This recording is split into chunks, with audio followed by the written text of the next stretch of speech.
할렐루야. 주 앞에 오늘 이렇게 기쁜 날 하나님 앞에 예배드려 나오신 우리 성도님들 주님의 이름으로 환영합니다. 우리 다 함께 찬양하시면서 이 기쁜 날 하나님께 예배로 영광 돌리도록 하겠습니다. 오늘 이곳에 계신 성령님 함께 찬양합니다.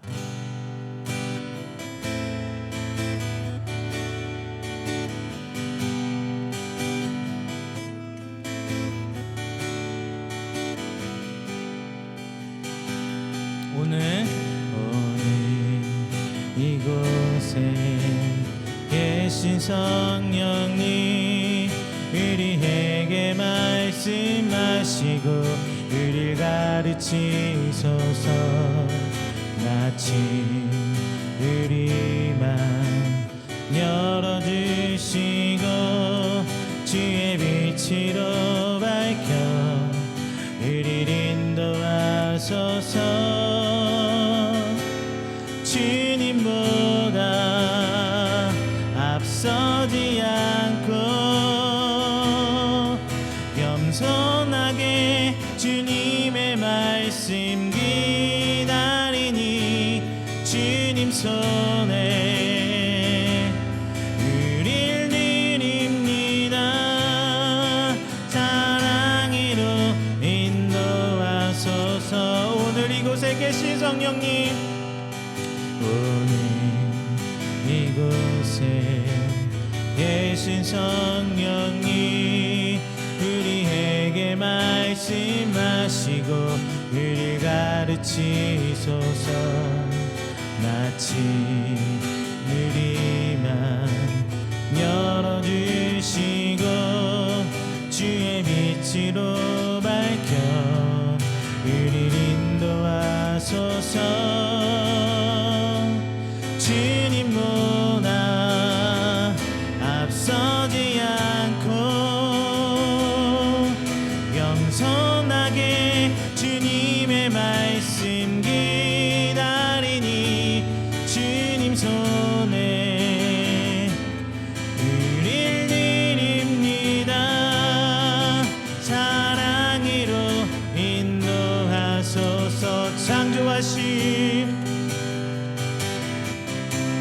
창조하신 모습 떠나느리니 예수님 함께 믿으소서.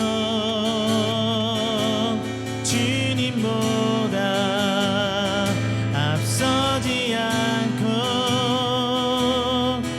겸손하게 주님의 말씀 기다리니 주님 손에 우릴 드립니다. 사랑으로 인도하소서. 주님보다 앞서지 않고 겸손하게 주님의 말씀 기다리니 주님 손에 우릴 드립니다. 사랑으로 인도하소서.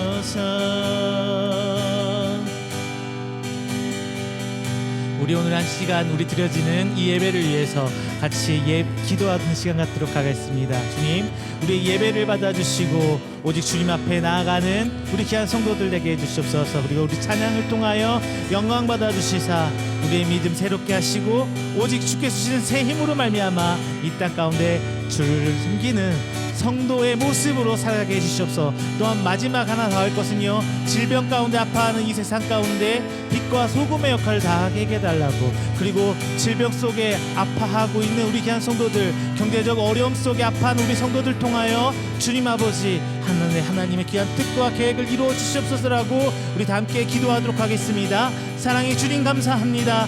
하나님의 귀한 성도들 이 자리에 나와 하나님을 예배합니다. 주님을 찬양합니다. 함께 마음 모아 믿음 모아 이 시간 주님을 향해 기도합니다. 주님 이 가운데 거하시사 성령님의 귀한 역사하심 따라갈 수 있도록 주님 아버지 저희들 믿음에 더할 수 있도록 주님 새 힘 허락하여 주시옵소서. 이 시간 찬양을 통하여 역사해 주시사 아버지 저희 마음 가운데 기쁨을 가질 수 있도록 하여 주시옵소서. 오직 주의 귀한 뜻을 품고 나아가는 믿음을 들고 나아가는 우리 주의 성도들 가운데 아버지 이 땅과 우뚝 세워지는 주의 귀한 친곡거리로 세워 주시옵소서. 주님 아버지 또한 저희들 하나님의 형상을 이뤄가고 있는 이 세상 가운데 오직 주님 앞에 붙들고 나아가고 있사오니 주님 아버지 붙드시사 하나님의 귀한 성도들이요 이 땅 가운데 세워진 하나님 나라의 귀한 일꾼 되게 하여 주시옵소서. 지금 이 세상은 질병 가운데 아파하고 있습니다. 주님 아버지 아픔 우리 성도들 치유의 손길 더하여 주시옵시고 새 힘으로 더하여 주시사 오직 하나님의 은혜를 통하여 저희들이 변화되고 나아가며 이 땅 가운데 세워진 우리 귀한 성도되고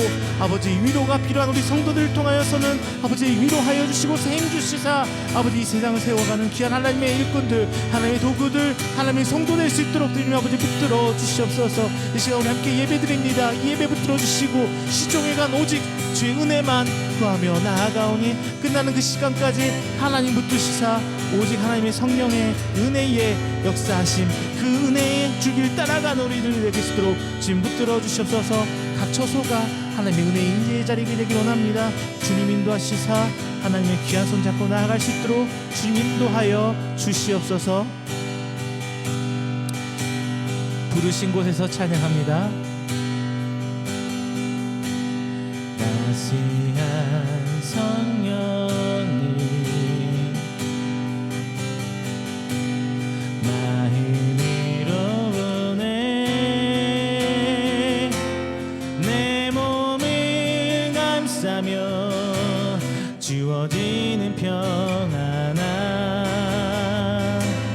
만족함을 느끼네. 따스한 성령님 따스한 성령님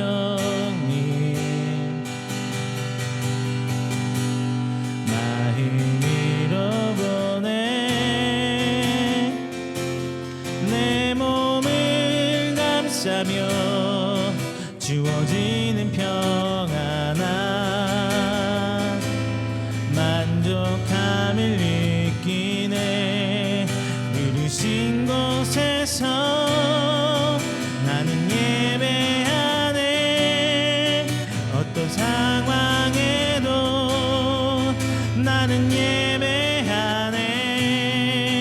부르신 곳에서 나는 예배하네. 어떤 상황에도 나는 예배하네. 내가 걸어갈 때 길이 되고 살아갈 때 삶이 되는 그곳에서 예배하네. 내가 걸어갈 때 길이 되고 살아갈 때 삶이 되는 그곳에서 예배하네. 부르신 곳에서 나는 예배하네. 어떤 상황에도 나는 예배하네. 부르신 곳에서 나는 예배하네. 어떤 상황에 예배하네. 따스한 진리에 따스한 진리에 한 줄기 빛 보내 내 몸을 감싸며 주어지는 평안함 그 사랑을 느끼네. 부르신 곳에서 나는 예배하네. 어떤 상황에도 나는 예배하네. 부르신 곳에서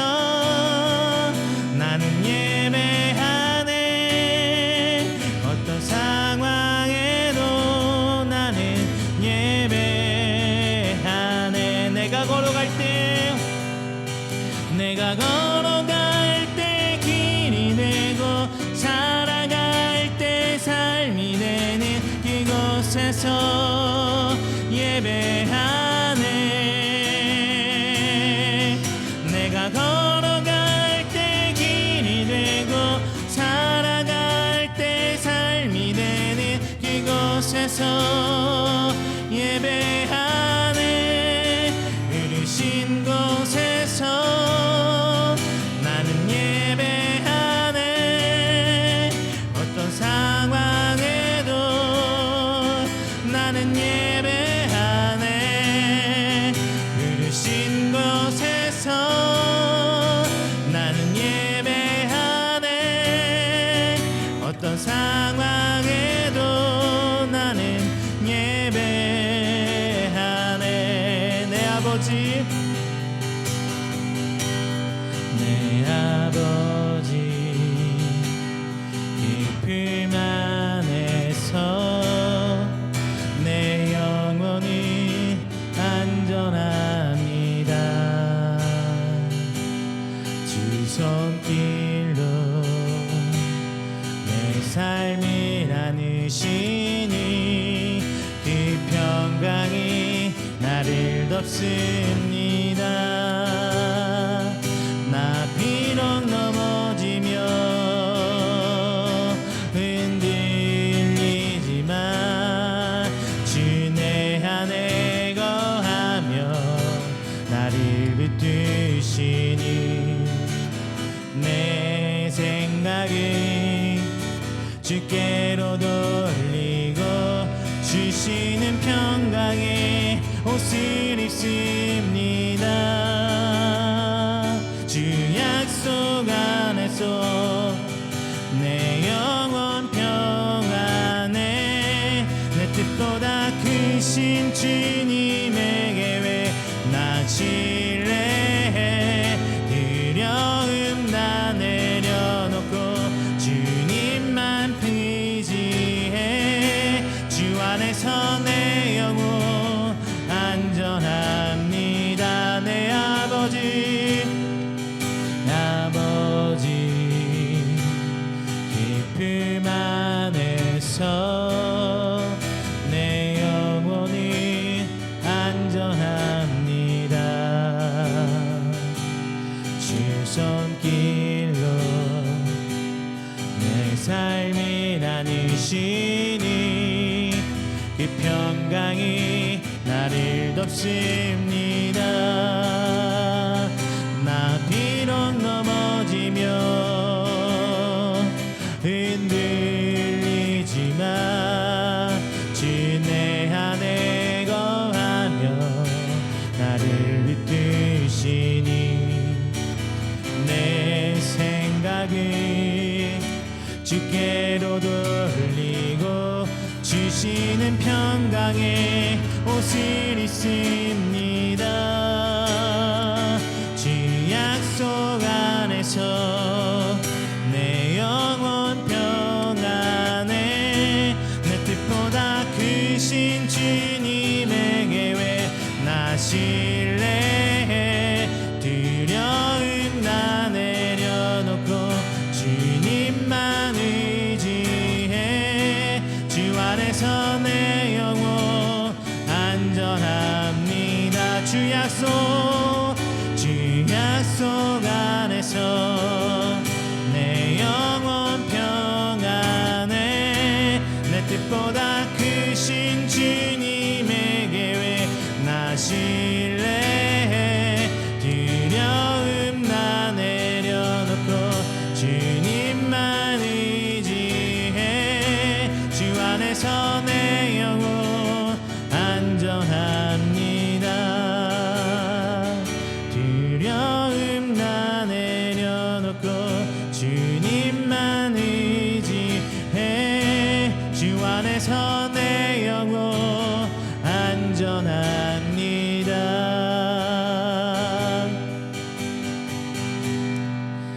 이 시간 오늘 드리는 이 예배를 위해서 우리 조용한 기도 하는 시간 갖도록 하겠습니다. 기도합니다.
사도신경으로 우리 신앙을 고백하도록 하겠습니다. 전능하사 천지를 만드신 하나님 아버지를 내가 믿사오며 그 외아들 우리 주 예수 그리스도를 믿사오니 이는 성령으로 잉태하사 동정녀 마리아에게 나시고 본디오 빌라도에게 고난을 받으사 십자가에 못 박혀 죽으시고 장사한 지 사흘 만에 죽은 자 가운데서 다시 살아나시며 하늘에 오르사 전능하신 하나님 우편에 앉아 계시다가 저리로서 산자와 죽은 자를 심판하러 오시리라. 성령을 믿사오며 거룩한 공회와 성도가 서로 교통하는 것과 죄를 사하여 주시는 것과 몸이 다시 사는 것과 영원히 사는 것을 믿사옵나이다. 아멘.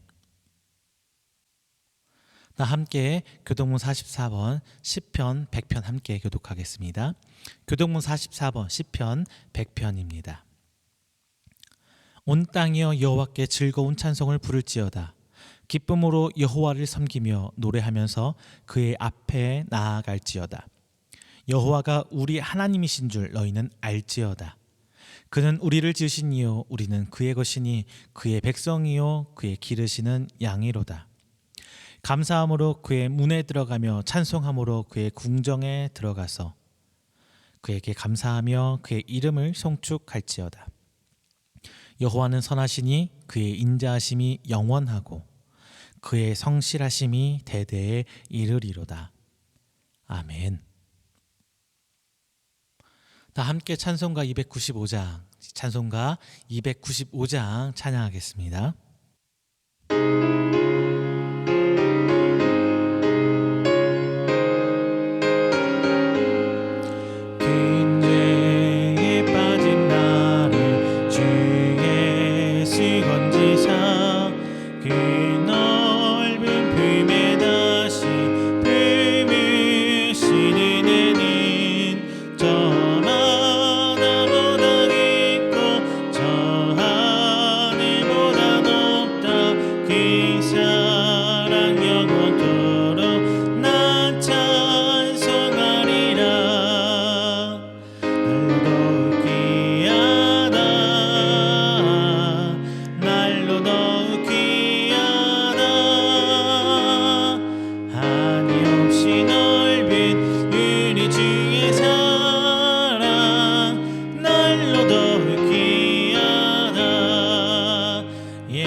오늘 우리가 함께 드리는 이 예배를 위해서 제가 대표해서 기도하도록 하겠습니다.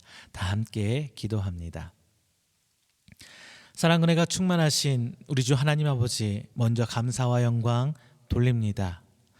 내 본 모습은 그 어떤 것도 하나님 앞에 내놓고 드러낼 것 하나도 없지만 하나님께서는 은혜 베푸시사 나를 선택하시고 우리를 선택하시사 하나님 백성 삼아 주시고 예수 그리스도로 말미암아 구원받아 몸된 교회의 지체가 되게 해주심 하나님 감사드립니다.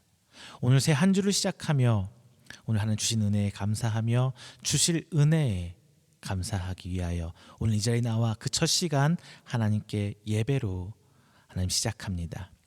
오늘 귀한 이 시간 주께서 은혜 베푸시고 함께 예배드리며 주 하나님께 영광 돌리는 우리 귀한 성도들 하나님 동일한 은혜로 붙들어 주시사 언제까지나 어디서나 무엇을 하든지 간에 항상 주의 뜻을 붙들고 나아가는 귀한 하나님의 백성 하나님의 자녀 될 수 있도록 주의 은혜를 베풀어 주시옵소서. 저희들 삶을 돌아보면 주 앞에 내놓은 것 그 하나 어떤 하나도 없음을 이 시간 고백합니다. 죄된 나의 모습이요 죄악을 떠나 살 수 없는 우리 이것만 예수 그리스도 피로 말미암아 양털같이 희게 하신 하나님 은혜로 저희들이 이 시간 나아가고 있사오니 오늘 귀한 이 시간을 통하여 주님 영광 받아 주시사 옛된 나의 모습은 조금씩 내려놓고 오직 하나님의 형상을 회복해 나가는 우리의 모습이 될 수 있도록 주님 은혜로 붙들어 주시옵소서. 세상은 날로만 악해져 갑니다. 그 가운데 우리는 주저앉아 그들을 원망하기 바쁘고 그들을 통해서 큰 차이 없이 항상 부끄러운 내 모습 내놓기에도 바쁘게 살아갑니다. 하지만 주님 그 순간순간 성령님께서 우리를 붙들어 주시고 일깨워 주시사 하나님의 성도로서 그 의무를 다해가며 세상의 빛과 소금의 역할로 살아갈 수 있도록 주님 붙들어 주시옵소서. 내 힘으로 할 수 없음을 고백합니다. 오직 하나님의 의가 덧입혔을 때 하나님을 그 의를 세울 수 있사오니 주여 항상 주의 손 붙들고 나아가는 저희가 될 수 있도록 좀 은혜를 붙들어 주시옵소서. 세상은 코로나로 아파하고 있습니다. 직접적으로 질병으로 아파하고 있는 성도가 있고 혹은 경제적 물질적으로 힘들어하고 낭망하는 우리 성도들도 있습니다. 하나님 그 가운데 치료의 손길 얹어 주시옵시고 위로의 손길도 얹어 주시고 새 힘으로 함께 하시사 항상 주님 오시는 그 마지막 때까지 주님을 찬양하며 나아가는 주님의 마지막 때까지 남은 자가 우리가 될 수 있도록 주님 도와주시옵소서. 질병으로 인해서 어쩔 수 없이 저희가 각 처소와 상황에 따라 예배를 드리고 있습니다. 하지만 하늘을 여시고 동일한 은혜로 베풀어 주시사 저의 신앙 고백, 저의 헌신 받아주시고 하나님의 그 은혜를 체험하는 귀한 이 시간에 예배가 될 수 있도록 좀 축복하여 주시옵소서. 선포된 말씀 저희들이 붙들기 원합니다. 아멘하고 화답하며 저들의 신앙의 고백으로 나아가고 이 한 주간 삶을 살아가는데 표대가 되는 말씀 되게 해 주시사 이 말씀을 묵상하며 나아가는 저들에게 주님 항상 믿음 흔들리지 않게 하여 주십시고 악한 마귀 사단 틈타는 것들도 이길 수 있는 힘 또한 허락하여 주시사 언제까지나 이 땅 가운데 든든히 세워져 가는 주님 하나님 나라의 주역 구원의 주연이 될 수 있도록 좀 붙들어 주시옵소서. 오늘 예배 시작합니다. 마치는 그 시간까지 하나님의 온전한 은혜가 저희들 가운데 믿사오며 사랑이 많으신 예수 그리스도의 이름으로 축복하며 기도드립니다. 아멘. 오늘 함께 은혜 나실 말씀은 로마서 11장 1절부터 12절까지 말씀입니다. 로마서 11장 1절부터 12절까지 말씀 제가 가진 성경으로 신약 254페이지입니다. 다 함께 한 목소리로 봉독하겠습니다. 그러므로 내가 말하노니 하나님이 자기 백성을 버리셨느냐 그럴 수 없느니라. 나도 이스라엘인이요 아브라함의 씨에서 난 자요 베냐민 지파라. 하나님이 그 미리 아신 자기 백성을 버리지 아니하셨나니 너희가 성경이 엘리야를 가리켜 말한 것을 알지 못하느냐. 그가 이스라엘을 하나님께 고발하되 주여 그들이 주의 선지자들을 죽였으며 주의 제단들을 헐어버렸고 나만 남았는데 내 목숨도 찾나이다 하니 그에게 하신 대답이 무엇이냐. 내가 나를 위하여 바알에게 무릎을 꿇지 아니한 사람 7,000명을 남겨두었다 하셨으니 그런즉 이와 같이 지금도 은혜로 선택하심을 따라 남은 자가 있느니라. 만일 은혜로 된 것이라면 행위로 말미암지 않음이니 그렇지 않으면 은혜가 은혜되지 못하느니라. 그런즉 어떠하냐. 이스라엘이 구하는 그것을 얻지 못하고 오직 택하심을 입은 자가 얻었고 그 남은 자들은 우둔하여졌느니라. 기록된 바 하나님이 오늘까지 그들에게 혼미한 심령과 보지 못할 눈과 듣지 못할 귀를 주셨다 함과 같으니라. 또 다윗이 이르되 그들의 밥상이 올무와 덫과 거치는 것과 보응이 되게 하시옵고 그들의 눈은 흐려보지 못하고 그들의 등은 항상 굽게 하옵소서 하였느니라. 그러므로 내가 말하노니 그들이 넘어지기까지 실족하였느냐? 그럴 수 없느니라. 그들이 넘어짐으로 구원이 이방인에게 이르러 이스라엘로 시기나게 함이니라. 그들의 넘어짐이 세상의 풍성함이 되며 그들의 실패가 이스라엘의 풍성함이 되거든 하물며 그들의 충만함이리요. 아멘. 할렐루야. 지난 한 주간도 하나님 은혜 가운데 평안하셨습니까? 어떻게 한 주간도 하나님께 베푸시는 은혜를 목격하시고 체험하시고 감사하는 주간이 되셨는지 궁금합니다. 하나님께 항상 감사하며 살아야 되는데 지금 현실적으로는 좋은 소식보다는 좋지 않은 소식만 자꾸 들리고 있어요. 물론 이렇게 힘들게 하는 가장 근원적인 요인이 바로 코로나라는 질병, 여러분들 아시죠? 그런데 연일 1000명대가 넘어가고 금요일, 토요일 같은 경우는 1800명도 넘어가는 것 같습니다. 그 가운데서도 이제 우리 국민들에게 기쁜 소식을 전해주는 것도 있었어요. 무엇이냐? 여러분 도쿄 올림픽 어떻게 좀 보고 계시나요? 여느 올림픽과는 다르게 시차가 없어서 여러분 생활에 큰 무리 없이 아마 도쿄 올림픽 시청하시는 분들도 분명 계실 겁니다. 특히 이제 지난 주간에는 빅 이벤트 경기가 있었죠. 정말 우리 국민들이 많이 좋아하시는 대중적으로 인기가 많은 축구, 야구, 특히나 남자 축구, 남자 야구 빅 매치가 있었습니다. 그런데 아쉽게 두 경기 다 모두 지고 말았어요. 남자 축구는 멕시코를 만나서 8강에서 졌죠. 그리고 남자 야구는 강호 미국을 만나서 2대7로 졌습니다. 그래서 8강 토너먼트에 떨어지고 말았죠. 자, 이 와중에서도 우리한테 정말 뿌듯하게 가슴 뿌듯하게 해주는 소식도 있었어요. 무엇이냐? 바로 여자 배구 소식입니다. 아마 여러분도 다들 소식들 경기를 직접 보지는 못했을지라도 시청하지 못했을지라도 소식은 뉴스를 통해서 다들 들었을 거예요. 이제 올림픽 출전한 여자 배구 팀 우리나라 팀은요. 아마 제가 세어보니까 12개 팀이 A조, B조에서 출전했었더라고요. 그런데 우리나라는 세계 랭킹 기준으로 객관적인 세계 랭킹 기준으로 뒤에서 세 번째, 즉 12개 국가 중에서 10위였습니다. 그러니까 예선 탈락, 객관적인 전력상 예선 탈락이 맞는 거죠. 그래서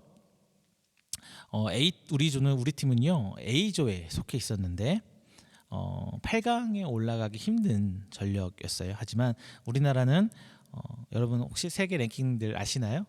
올림픽 전 기준으로 5위인 일본, 그리고 6위인 도미니카, 그리고 25위인 케냐를 이기고 8강에 올라갑니다. 참고로 우리나라는 세계 랭킹 14위라고 하네요.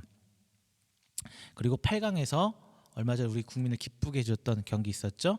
터키전에서 승리하고 이제 4강까지 올라갑니다. 터키는 몇 위예요?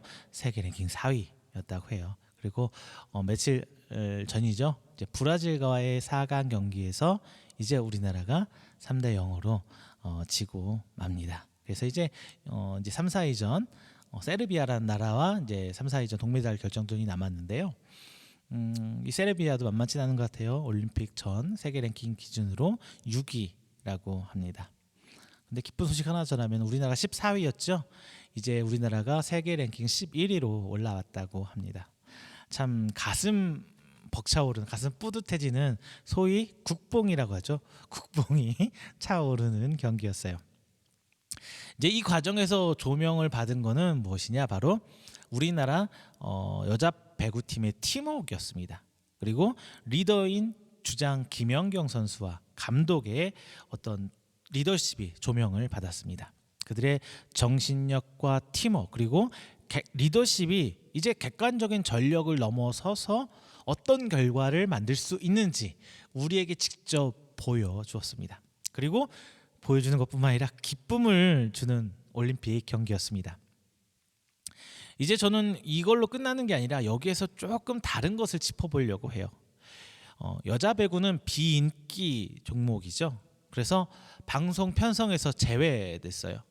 그러면서 3사 우리나라 방송사가 모두 인기 있는 축구와 야구만 이렇게 방송 편성해서 내보냈는데요. 여자 배구는 당시에 인터넷으로만 볼 수 있었다고 하네요. 그래서 참 원성을 많이 샀습니다.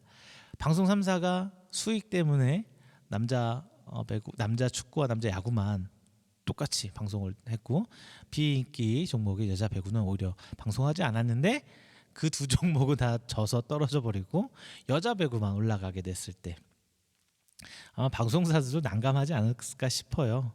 그런데 여기서 제가 말씀드리고 싶은 뭐냐, 많은 사람이 선호하고 좋아한다고 해서 그것이 진리가 되거나 혹은 우리에게 기쁨이 우리 개개인이 똑같이 기쁨을 줄 수는 없다는 사실을 말씀드리려고 합니다.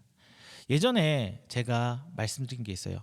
야구와 축구는 주류 그리고 여자 배구는 비주류였는데 우리 기독교는 뭐였냐면은 원래 기독교는 비주류였어요. 주류가 될 수 없는 상황이었어요. 태생이 그렇죠. 수많은 이방 신들 가운데 아브람을 통해서 하나님 역사를 시작하시는데 아브람 가족의 신앙이었잖아요. 시작은. 그렇다 보니까 어때요? 비주류가 될 수밖에 없죠. 그런데 이런 이 기독교가 주류에 올라갔을 때보다 비주류에 있었을 때, 비주류 상태였을 때 하나님의 은혜와 하나님 역사하심 우리는 더 많이 발견할 수 있었어요. 이것은 비단 우리나라 교회사뿐만 아니라 세계 교회사에서도 역시 똑같이 드러납니다. 예수님 시절 초대교회 시절에도 유대교회한테 밀리고 로마한테 핍박받고 샌드위치되는 탄압받는 시기였어요. 근데 그 당시에 하나님의 참 역사는 참 많이 일어났죠.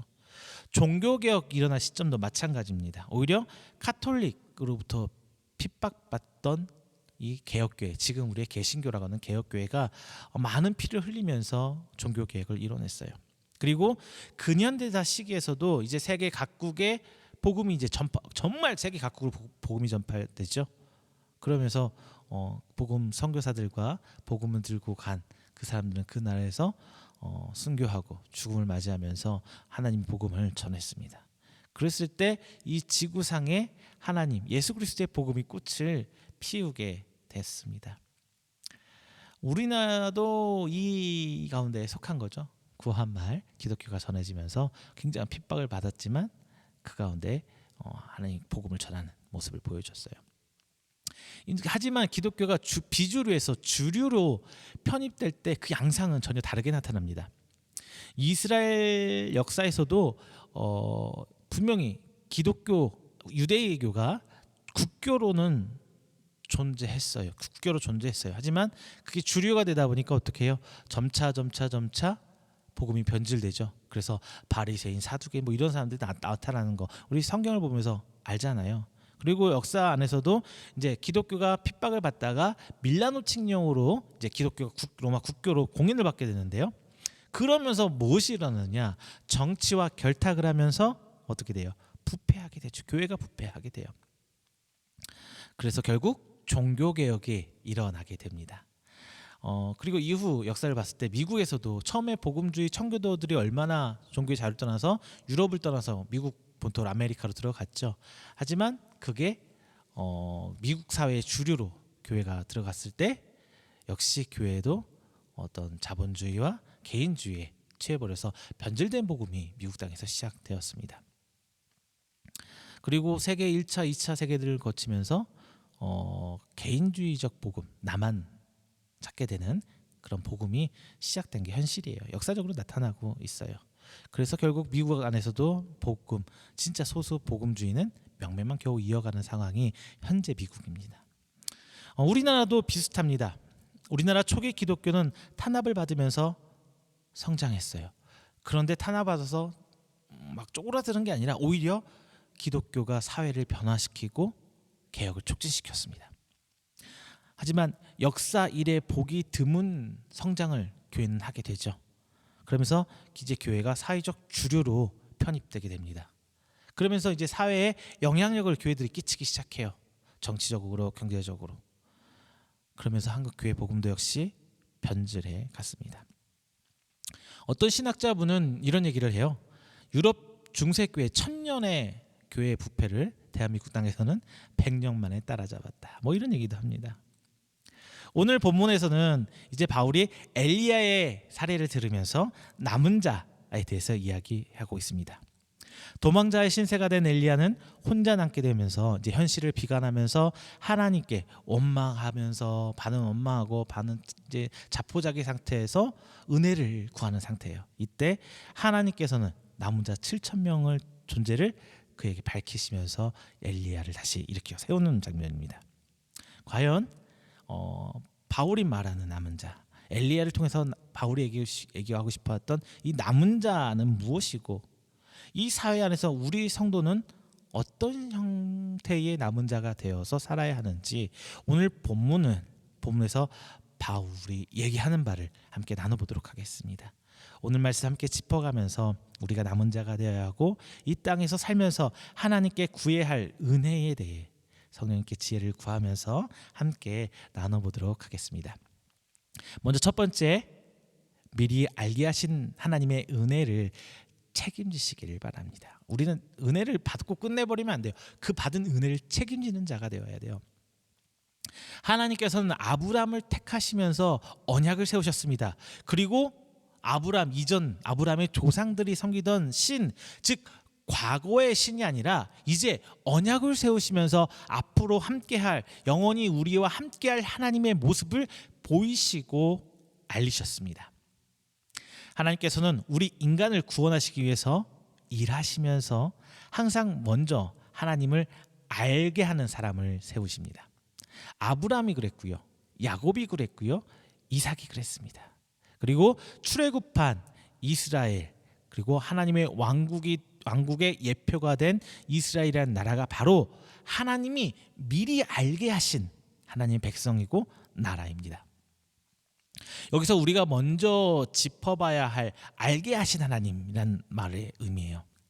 즉 내가 알고 싶어서 알게 된 것이 아니라 하나님께서 알게 하셨다, 알게 하셔서 우리가 알게 되었다라는 거예요. 로마서 8장 29절에서 30절 우리 함께 보도록 하겠습니다. 제가 읽어드릴게요.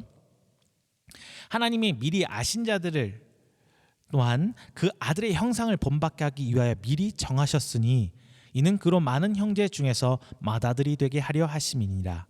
또 미리 정하신 그들을 또한 부르시고 부르신 그들을 또한 의롭다 하시고 의롭다 하신 그들을 또한 영화롭게 하셨느니라. 자, 이 말씀 중에 29절 하나님이 미리 아신, 30절 미리 정하신 그들을 또한 부르시고가 주어, 이 행동의 주어가 하나님이라면 하나님께서 우리가 알기 전에 먼저 우리를 아셔서 우리를 택해서 불러줬다는 거예요. 그리고 우리 입장에서 우리가 주어가 된다면 이제 다른 사람과 구분되어서 하나님께서 알려주셔서 알게 되었다는 거예요. 우리가 알려고 해서 안 게 아니라 알게 되었다. 수동태라는 의미죠. 유대인들은 하나님이 먼저 불러서 택해서 이 땅에 다른 하나님께서 창조하신 다른 인간들보다 먼저 하나님을 알게 되었습니다. 이것은 이스라엘의 어떤 행위, 하나님 앞에 특별할 뭔가를 해서 잘해서 받은 행위의 결과가 아니라 오직 하나님의 은혜로 말미암은 것입니다. 하지만 우리가 알다시피 이스라엘은 마치 이것이 자신들의 의의 결과물이고 자신들만의 어떤 특권으로 여겨서 교만한 삶을 살게 되죠. 그 결과 하나님의 구원 사역의 핵심인 예수님을 받아들이지 않아요. 그래서 하나님의 계획 안에서 그들은 원래 주연이 되어야 되는데 제가 조연으로 떨어졌다고 제가 예전에 말씀드린 적 있죠.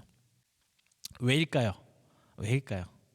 대대손손 말씀을 줄줄줄줄 외우고 율법을 칼같이 지키며 살았는데 왜 그들은 예수님을 알아보지 못하고 예수님께서 말씀하신 그 복음을 받아들이지 못했을까요? 바로 하나님의 택함, 하나님께로부터 택함 받은 것에 대한 책임을 지지 못했기 때문에 그래요. 이스라엘은 자신들이 하나님께서 주신 은혜에 대한 책임을 율법으로 대신 졌습니다. 하나님께서 그들을 향한 선택은 완전한 은혜였죠. 그리고 하나님께로부터 선택받은 이스라엘에게 하나님께서는 그 책임을 율법으로 이제 대신 지게 한 거예요. 율법을 지키고 살도록. 그런데 이스라엘은 이 책임을 자신들의 특권과 권리로 여기면서 율법의 정상적인 작용이 멈춰버린 것이에요. 이스라엘은 자신들의 의로 하나님을 세우려는 이 완전히 잘못된 구원관을 가지고 있었어요. 내가 의가 하나님의 의를 세운다. 로마서 10장 4절 우리 4절 함께 보겠습니다. 그리스도는 모든 믿는 자에게 의를 이루기 위하여 율법의 마침이 되시니라. 자, 이 말씀처럼 유대인들도 이방인처럼 그리스도를 영접해야 할 것을 말하고 있어요. 성경에서는. 바울은 선민 유대인들이 복음을 거역하고 하나님의 구원으로부터 왜 제외되었는가? 그리고 이 질문하고 또 하나 이방인들이 복음을 받아들이고 구원을 받을 수 있는가라는 이 두 가지 질문에 대해서 오늘 말씀을 통해서 답을 제시해 주고 있습니다. 여러분, 우리는 유대인들과 다를 바가 없어요. 같아요. 하나님께서는 우리에게 은혜를 베푸셔서 복음을 받아들일 수 있도록 먼저 선택해 주셨어요. 내가 하나님을 자의적으로 선택한 게 아니라 하나님께서 하나님을 지금 믿지 않는 다른 사람들보다 먼저 알게 하신 거예요. 우리는 이렇게 하나님의 은혜를 입은 자입니다. 그리고 먼저 선택받아 그 은혜라는 특권을 지금 누리는 중이에요.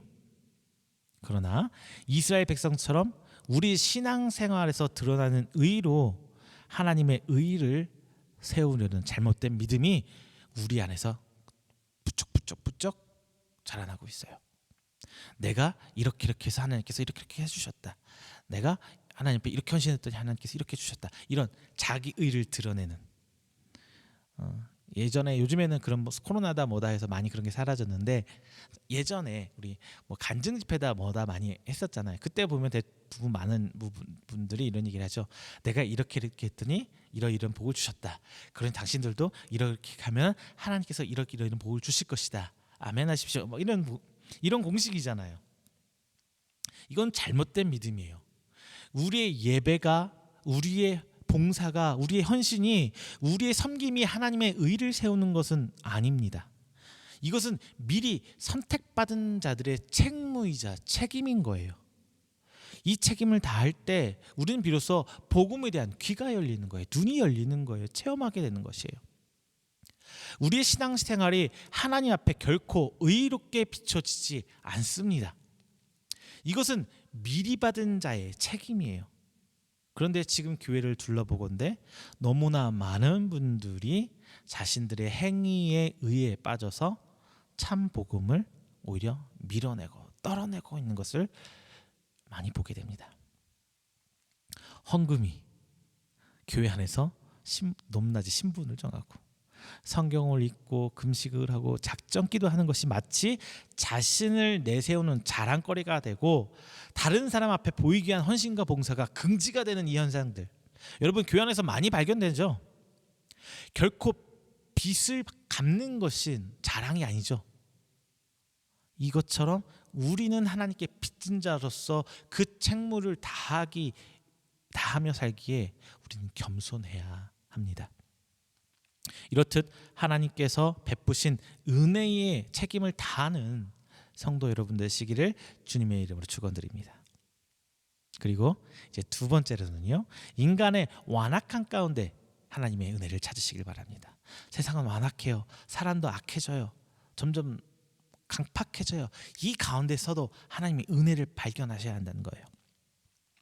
우리는 가끔 신앙생활을 하고 성경을 보면서 좀 착각하는 것이 있어요. 무엇이냐? 말씀으로 세상을 살아가는 우리의 삶에 비춰볼 때, 말씀을 우리에게 비춰볼 때 흑백 논리에 빠져서 악은 다 세상 사람, 사단 다 이런 거고, 선은 교회, 성도, 우리, 나로 이렇게 여기는 흑백 논리. 여러분 아마 많이 그러셨을 거예요. 많이 그럴 거예요. 하지만 성경을 볼 때 죄를 짓고 책망받는 대상들을 우리 한번 꼼꼼히 한번 짚어보세요. 곰곰이 한번 지금 생각해 보세요. 구약에서는 선악을 구분할 때 이스라엘은 선이고 이방 민족은 악으로 이런 뉘앙스를 좀 비치기는 합니다. 하지만 궁극적으로 성경을 딱 들어가 보면요, 하나님께서 이방 민족을 악역으로 세우긴 하십니다만 궁극적으로 왜 그래요? 이방 민족을 미워해서 이방 민족 나쁜 사람들이 악이기 때문에 죽이기 위해서? 아니죠. 이스라엘의 죄를 책망하기 위해서 이방 민족을 세워 이스라엘을 치게 하십니다. 고로 이스라엘 백성을 책망하기 위해서죠. 즉 죄 짓는 이스라엘 책망하기 위해서 이방 민족을 악역으로, 도구로 사용한 것입니다. 따라서 성경이 말하고 싶은 악은 바로 이스라엘의 죄예요. 이방 민족이 아니라 이스라엘의 죄가 성경에서 말하는 악입니다. 죄지는 이스라엘이에요. 이제 신약을 한번 볼게요. 대상이 이제 시작에서 명확해져요.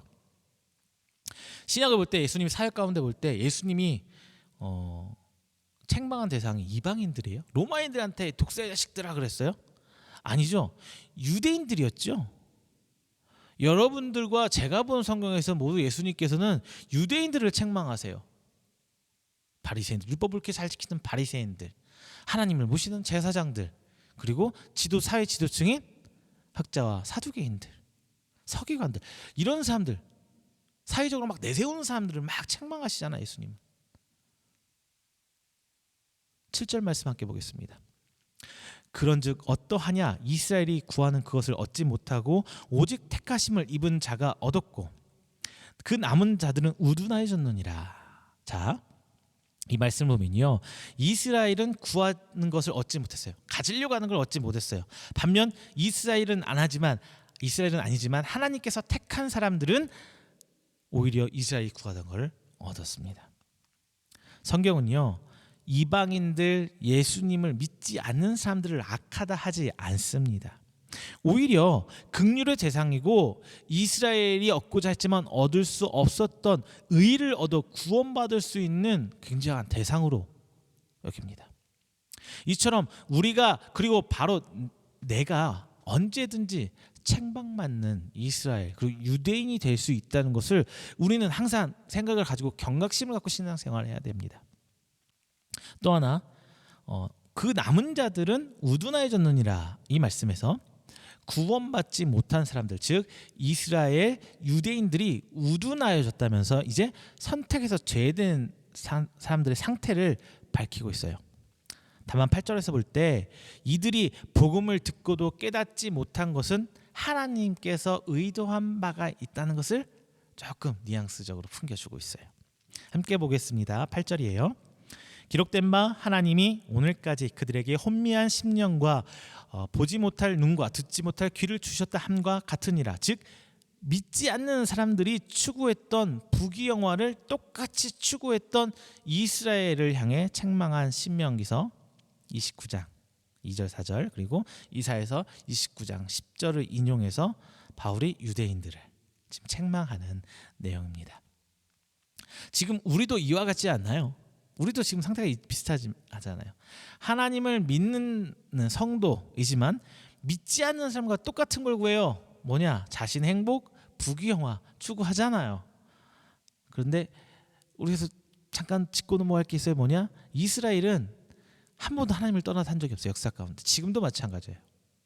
하나님 떠나서 한 적이 없어요. 다만 하나님을 섬기면서 동시에 이방신들을 같이 섬겼어요. 이스라엘은 하나님을 버리고 다른 민족, 다른 신을 섬겨서 막 떠나버린 게 아니라 하나님을 섬기면서 이방 민족을, 신들을 같이 섬겼어요. 지금 우리도 하나님을 떠나지는 않아요. 교회는 다니고 있고 예배는 드리고 있고 하나님의 헌신 봉사 다 하고 있어요. 그런데 하나님을 섬기는, 하나님만 섬기는 것이 아니라 우상들을 같이 섬깁니다. 세상을 같이 섬기고 있어요. 우리는 이런 신앙을 갖고 있는지 돌아봐야 돼요. 다만 하나님께서 이렇게 우둔하게 만드신 것이 이스라엘을 버린 것은 아니란 거예요. 11절 함께 말씀 볼게요. 그러므로 내가 말하노니 그들이 넘어가기까지 실족하였느냐? 그럴 수 없느니라.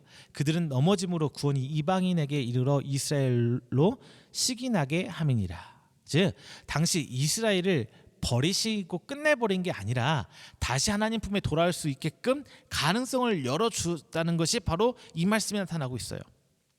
지금 교회들의 모습을 볼 때 너무나 개인주의 그리고 집단 이기주의에 빠진 모습을 보면서 많은 부분 실망을 금치 않을 수가 없습니다. 오히려 저는 그래요. 그 모습들 뉴스 나오고 어디 소식 들을 때마다 화가 날 때도 있고 미워지기도 합니다. 미워지기도 해요. 그런데 우리가 그들을 악으로 치부해서는 안 돼요. 왜냐하면 그들 역시 하나님께서 선택한 자들이고 지금 당장은 완악한 마음에 빠져 있기 때문에 그들은 좀 우리들 보기에 잘못된 하나님 앞에 잘못된 죄를 짓고 있지만 우리 입장에서는 그들을 위해서 기도하고 묵묵히 현실을 인내하면서 성도의 책무를 다하면서 하나님의 의를 이 땅에 드러내야 합니다. 그리고 완악해진 그들을 통해 하나님께서는 복음의 확장을 만드셨다는 것에 우리는 집중해야 돼요. 유대인들의 완악함이 복음이 이방인들에게 전파될 수 있는 여지가 된 거예요. 지금 한국교회의 완악한 모습이 오히려 우리에게 있어서 복음 확장의 방편으로 여겨야 된다는 것이 성경적으로 저는 옳아 보입니다. 교회의 지위가 땅으로 떨어진 지금 우리는 그것을 한탄하면서 실망하면서 그들을 향해 손가락질하고 원망하는 것이 아니라 오히려 우리 교회 안에서 제대로 된 복음을 전파하고 가르치고 스스로 성도된 모습을 보일 때 오히려 하나님의 구원에 확장되는 결과가 나타날 것입니다. 이것은 제 추측이 아니라 오늘 성경 말씀이 증거하고 있어요. 그래서 결론적으로 이스라엘이 다시 이방인들을 시기하게 된다는 것이 바울이 전하는 바입니다. 우리가 올바른 성도로 책무를 다할 때 비로소 복음이 바로 서고 하나님 나라가 확장되는 이 모습을 바라보는 완악해진 사람들, 그 사람들은 바로 다시 하나님의 품으로 성도로 돌아올 수 있게 된다는 것입니다. 성도와 교회의 부패, 그로 말미암은 복음의 확장은 이미 역사적으로 증명되었습니다. 이스라엘 역사가 그랬고 세계 교회사가 그랬어요. 12절 함께 보겠습니다. 그들의 넘어짐이 세상의 풍성함이 되며 그들의 실패가 이방인들의 풍성함이 되거든 하물며 그들의 충만함이리요. 자, 이 말씀에처럼 이제 완악해진 그들이 바로 세워진 복음을 보고 시기에서 돌아올 것이라고, 그리고 이 모습이 바로 앞으로의 교회의 모습이라고 저는 믿어 의심치 않습니다. 그리고 함께 말씀을 나누며 성령님의 지혜로 현 시대에 하나님 역사하심을 깨닫고 계시는 우리 귀한 성도 여러분 되시기를 주의 이름으로 축원드립니다.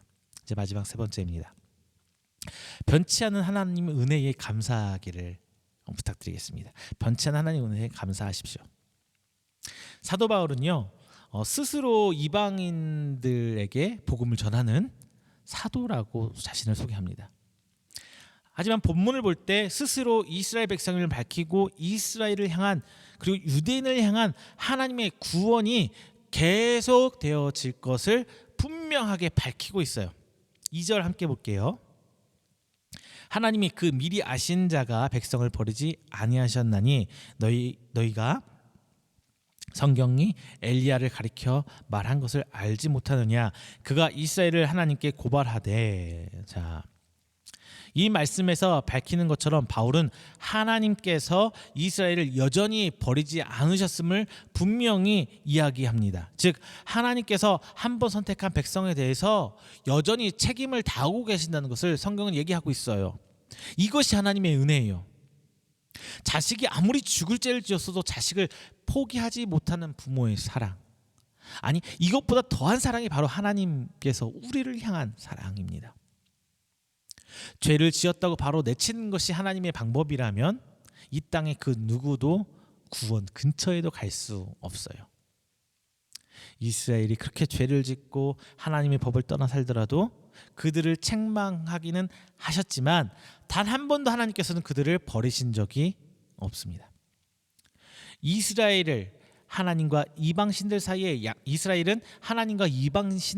양다리를 걸쳤을지라도 하나님께서는 단 한 번도 한눈을 판 적이 없으세요. 심지어 하나님 스스로 인간의 육신을 입으시고 이 땅에 그리스도로 오셔서 율법을 완성시키시고 완전한 구원을 허락하신 분이 바로 우리 하나님입니다. 자, 여러분의 삶은 완벽하십니까? 완전하십니까? 예수님한테 독사의 자식들하고 욕을 먹은 바리새인들보다 여러분의 삶이 더 의롭다고 혹시 어기고 계십니까?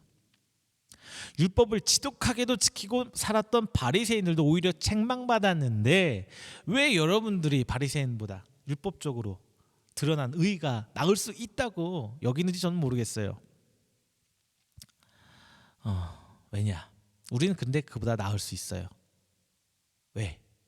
우리의 행위 때문이 아니라 바로 참 복음을 알고 믿기 때문입니다. 내 의로 구원받음이 아니요 오직 예수 그리스도를 믿음으로 의롭다 여김을 받아서 하나님의 성도의 반열을 올랐음을 우리는 알고 믿기 때문입니다. 우리는 이 은혜에 감사하고 살기만도 모자라요. 그런데 자꾸만 불안이 내 안에서 올라옵니다. 불만이 생깁니다. 그래서 나를 흔들리게 해요. 인간은 어쩔 수 없는 것 같아요. 우리는 자꾸 나 아닌 다른 사람 향해 불만을 표출합니다. 네 탓이야, 네 탓이야. 아니, 네 탓이야. 심지어 하나님한테 불만을 표현하고 원망하기도 해요. 감사가 사라질 때 나타나는 증상이죠.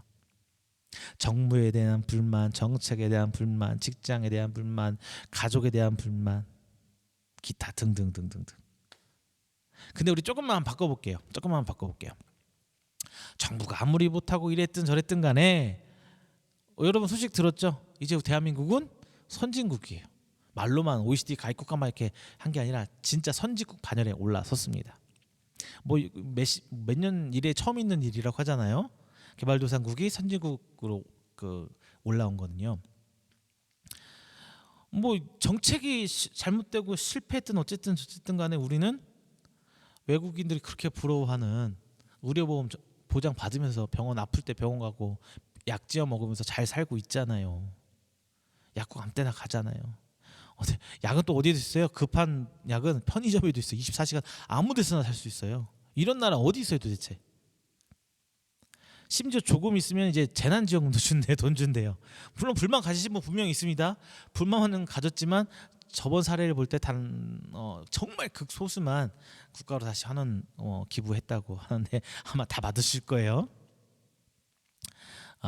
직장에서 연봉이 낮고 처우가 아무리 낮아도 요즘 같은 불경기 취업이 힘들 때 그래도 여러분 월급 주는 직장이 있잖아요. 어쨌든 저쨌든 취업 못한 분들 입장에서는 정말 부러워요. 그리고 가족이 남들은 결혼도 못하고 연애도 안 한다고 그러고 매포 시대 예전에는 3포였다가 5포였다가 뭐 7포 8포 막 폭이 올라가는데요. 누구는 결혼도 못하고 연애도 못하는데 또 결혼해서도 자녀가 안 생기는 사람 왜 이렇게 많아요. 그런데 우리는 가족이 있잖아요. 누구는 지금 누가 죽었는지 살았는지도 모르게 홀로 고독사 하시는 분들도 계시는데 우린 최소한 살 부대끼고 사는 가족이 있잖아요. 비빌 가족이 있잖아요. 앞서서 말씀드린 것처럼 그들이 나를 힘들게 할지라도 나는 최소한 하나님의 백성이잖아요. 하나님 나와 함께 하시잖아요. 그들의 완악한 가운데 오뚜기처럼 우뚝 다시 한번 서보세요. 다만 대항하지 마세요. 막 나서서 안 돼 하고 데모하면서 반대하고 이런 거 하란 말 아니에요. 만약에 그런 게 해야 된다면 예수님께서도 로마로부터 독립하기 위해서 독립운동 하셨다는 게 성경에 써 있었을 거예요. 하지만 예수님은 그러지 않았어요. 심지어 로마인한테 핍박받고 채찍질 받고 십자가에 못 박히실 때도 그들을 용서하기 위해서 하셨죠. 아무리 부활합니다 하더라도 예수님은 막 대항하지 않으셨어요. 오히려 그들을 용서하셨습니다. 물론 우리가 다 예수님처럼 살 수는 없죠. 다만 닮아가려고 노력하는 모습 자체는 우리의 책무입니다. 결과가 아니라 그 과정이에요. 감사는 의무입니다. 조건이 있어서 하는 감사는 당연한 것이고, 세상의 기준의 감사의 조건이 안 되더라도 우리는 하나님의 은혜를 찾아 감사하고 살아야 하는 성도입니다. 이것이 우리의 특권이자 의무예요. 이 과정에서 얼마나 많은 하나님의 손길이 내 삶에 닿아 있는지 아실 수 있을 겁니다. 그럼 다시 선순환돼 가지고요, 감사를 안 하고 살 수가 없어요. 이것이 얼마나 기쁨인지 체험한 사람만 알아요. 우리 기독교는 무슨 종교예요? 책으로 배우는 종교도 아니고 깨달음의 종교도 아니고 체험의 종교예요. 몸으로 직접 체험해야 돼요.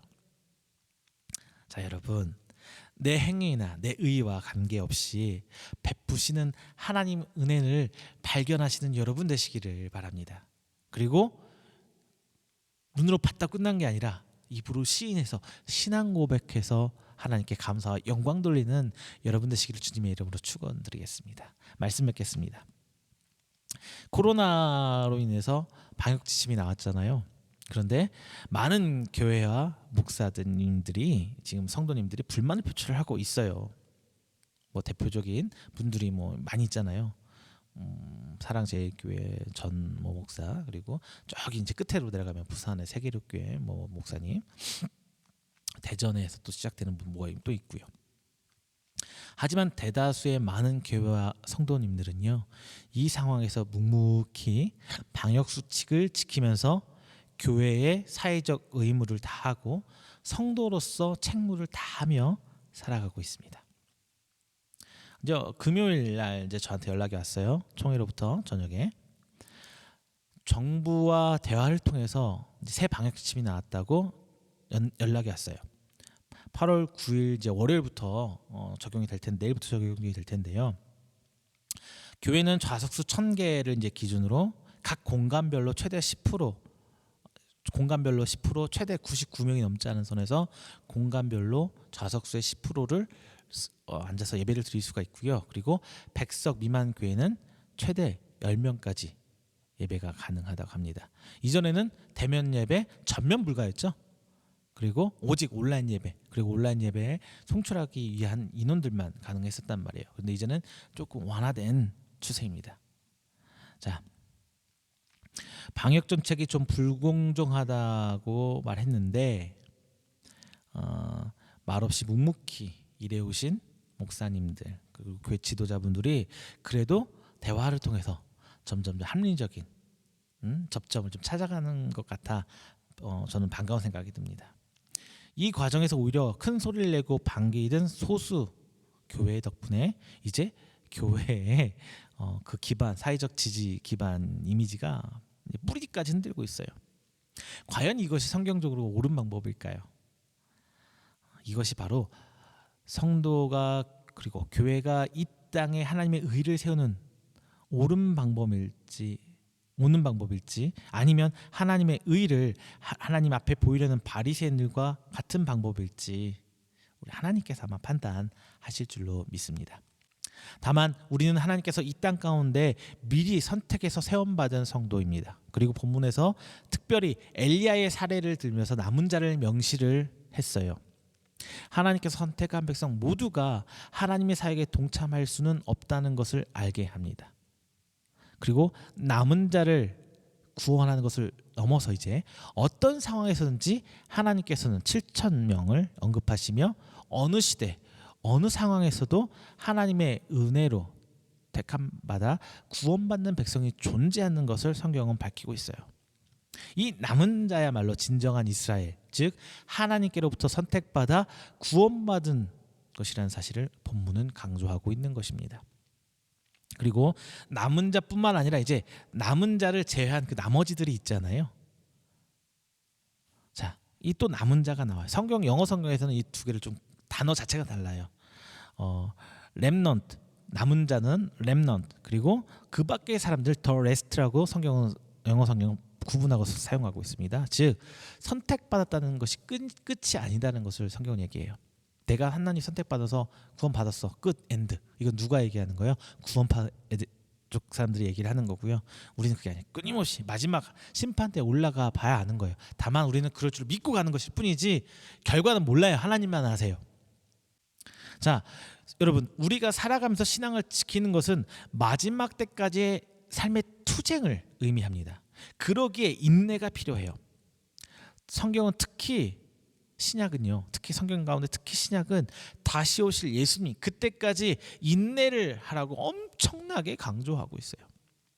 그런데 우리는 인내로만 살 수는 없잖아요. 그래서 감사가 필요합니다. 이 감사는 조건반사적 감사가 아니에요. 즉 감사할 조건이 있어야 하는 감사가 아니라 내가 알 수 없는, 알지 못했던 하나님 은혜를 하나씩 하나씩 하나님과의 교제를 통해서 알고 체험해 가서 찾아가는 감사입니다. 이 찾아가는 감사를 통해서 진정한 남은 자가 여러분이 되시기를 바랍니다. 선택받았다는 것에 만족한 것이 아니라 진정한 이스라엘의 남은 자로서 이 땅에 하나님의 의를 실현하는 성도 여러분 되시기를 주님의 이름 축원드립니다. 특히 이 코로나라는 어려운 시국에 완악해진 이 환경, 세상을 탓하기보다 이 가운데서 의연하게 하나님의 성도로서 삶을 다해, 그 책무를 다해 살아가는 우리 성도 여러분 되시기를 주님의 이름으로 축원드립니다. 기도하겠습니다. 사랑이 많으신 내 주 하나님 아버지, 감사합니다. 하나님께서 은혜로 택하여 주시사 먼저 하나님을 알게 하시고 이 땅 가운데 교회의 구성원으로 하나님의 몸된 자녀로 살아가심에 감사드립니다. 하지만 주님, 저희는 악한 죄성이 내 안에 있기에 여전히 그것을 벗어나지 못하고 자꾸만 하나님보다 세상을 바라보려고 합니다. 하나님, 그 가운데 하나님의 은혜를 감사하며 작은 곳에서 주님의 그 뜻을 따라가길 원합니다. 하나님, 남은 자가 바로 우리가 되길, 내가 되길 원합니다. 하나님, 깨달음 주시고 알게 하여 주시사 하나님이 성도로서 그 책무를 다해가는 저희가 되게 하여 주시옵시고, 오직 하나님이 주신 것들로 말미암아 체험하고 살아계신 하나님의 여호와를 증언하는 이 땅 가운데 헤어진 하나님 백성의 의무를 다하는 저희가 되어서 하나님을 믿었지만 제외된 그들에게 시기거리가 되어서 다시금 하나님 품으로 돌아오게 하는 하나님의 귀한 그 도구가 저희가 되게 할 수 있도록 좀 붙들어 주시고 인도하여 주시옵소서. 항상 부족하지만 저희들 따라가겠습니다. 그 가운데 하나님 새 힘으로 함께 하시고 힘들고 어려울 때마다 위로로 덧입혀 주시옵소서. 이 모든 말씀 살아계신 예수 그리스도의 이름으로 축복하며 기도드립니다. 아멘. 다 함께 찬송가 304장, 찬송가 304장 하시면서 준비하신 예물 하나님께 봉헌하도록 하겠습니다. 찬송가 304장입니다.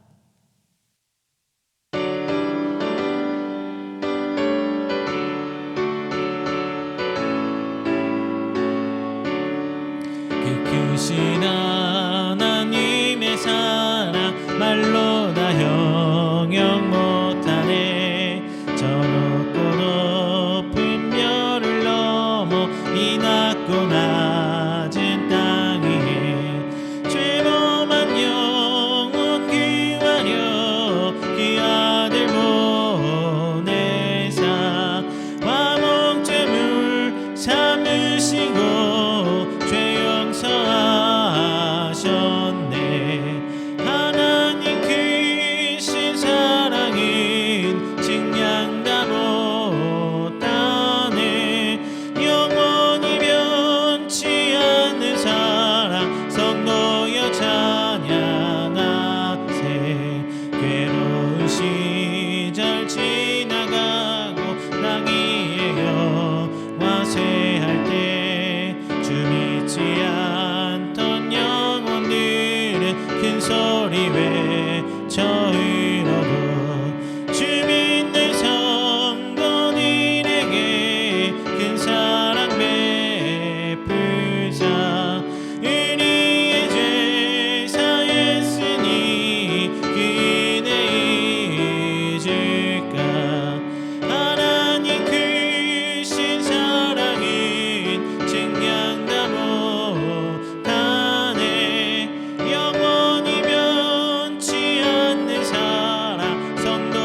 우리가 함께 하나님께 드린 예물을 위해서 제가 축복 기도하겠습니다. 기도합니다. 사랑해 주님, 감사합니다. 항상 하나님 은혜 가운데 살게 하시고 죄된 우리 몸보다 하나님의 주님의 그 구원의 사역 안에 선택된 자로 한 주일간, 다음 한 주일간을 더 기대하며 살 수 있게 해주심에 감사드립니다. 오늘 그 첫 시간 하나님 앞에 나와 헌신하고 예배하며 빈손 오지 않고 귀한 것으로 하나님께 영광 돌립니다. 저들이 드리는 이 모든 것이 하나님 앞에 드린 저희의 신앙 고백이요 저희 삶을 나눈 헌신이오니 주님 기뻐 받아주시고 축복하여 주시사 그 쓰이는 곳곳에 하나님의 귀한 사역들이 나타나며 그 자리에 서 있는 모든 이들이 살아계신 하나님을 볼 수 있게 하는 귀한 것 되시도록 주님 축복하여 주시옵소서.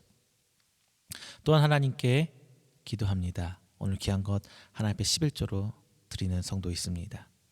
그 드려진 손길 주께서 기억하여 주시고 언제까지나 주께로부터 이 모든 것이 비롯됐음을 저들이 고백하오니 하나님 저들의 기업 붙들어 주시고 하나님의 기업으로 세워주시사 이 땅 가운데 살아계신 여호와의 증거거리로 삼아 주시옵소서. 또한 하나님께 감사 예물 드립니다.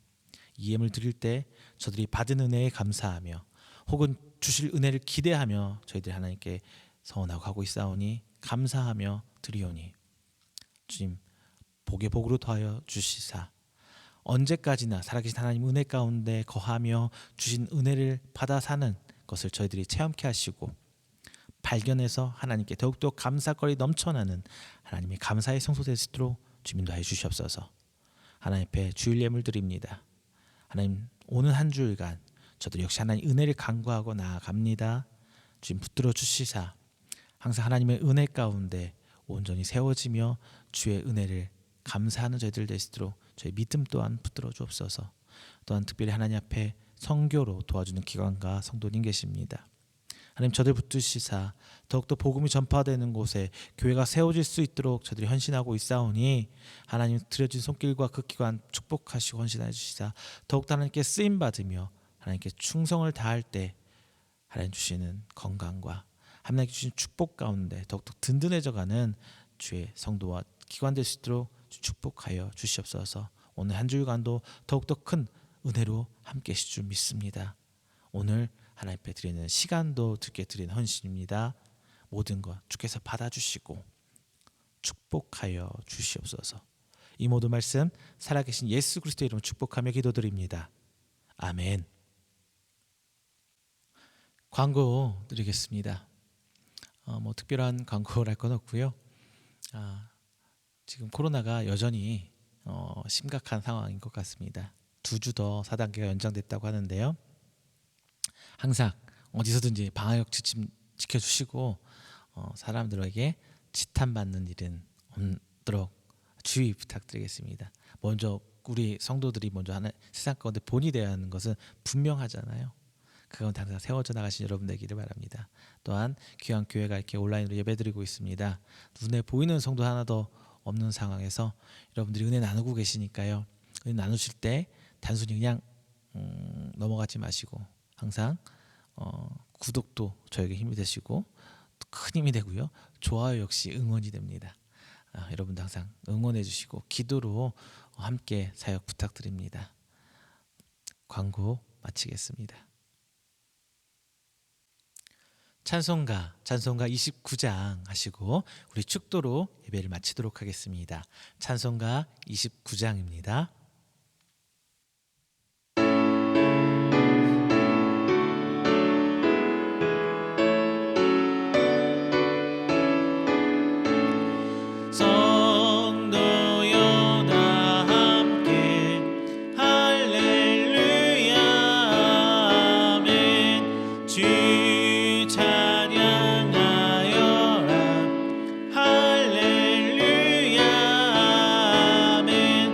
주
축도하겠습니다.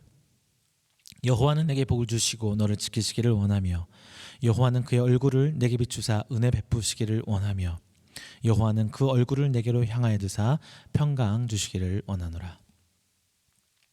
이제는 우리 주 예수 그리스도의 은혜와 하나님의 사랑하심과 성령님의 교통 교제하심이 오늘 이 자리에 하나님께 예배하고 선포된 말씀을 들으며 저들이 하나님 앞에 성도의 책무를 다하고 하나님의 귀한 이 땅 가운데서도 하나님 앞에 감사거리를 찾아 하나님께 영광 돌리기를 원하는 우리 성도들의 머리 위에와 그의 가정과 그의 사업장과 직장 그리고 그가 계획하는 모든 행사 위에 영원토록 함께 있을지어다.